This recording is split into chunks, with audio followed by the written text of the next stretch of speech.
Yeah. I was going to ask you about the 1,000 acres. Like, how uh realistically, how attainable is that where you're at? Because like 1,000 acres here, you're in the hundreds of millions of dollars.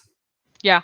Before COVID, you could buy, uh, depending, like this is obviously depending. I'm just talking about like Queensland. But before COVID, you could buy 1,200, 3,000 acres for maybe 700,000, 800,000. Dirt cheap. Dirt Okay. cheap. Obviously, with COVID, there's a lot of people moved up from the southern states to Queensland, and now people have just gone, boom, I want to charge XYZ for it, and they're getting the money. So there's also a bit of a difference because you've got properties that are zoned rural residential, and you've got properties that are zoned agricultural. And rural residential properties, you can only get them if they are 100 hectares, which is, I think, 247 acres in terms Okay. of asking the bank for money. So if you, let's say you didn't sell this house and you needed just a loan to bridge, to get you over so you could buy another property, you could only do that with the bank if it was 247 acres big. Hmm.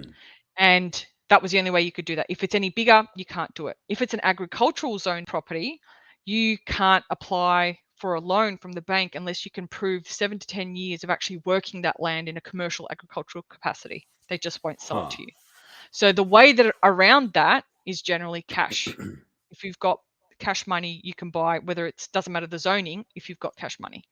But obviously, the issue is getting that volume of cash money to be able to buy a property like that. And of course, Right.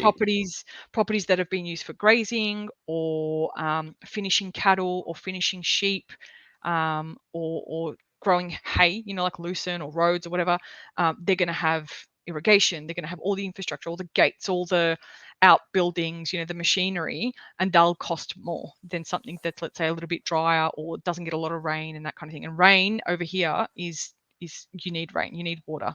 If you can't get underground water, you've got to be able to have the rain.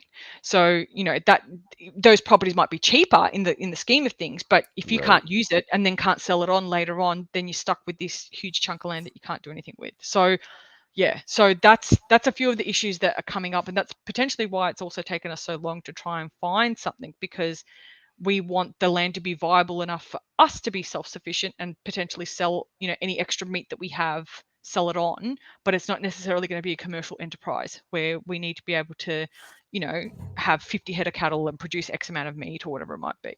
Um, but that's our Right. I next plan. suppose if you pay cash for the property and you just have like a little bit of income and you're self-sustaining, it's like a very almost like closed loop system, Yeah. very little input. You really don't need much else.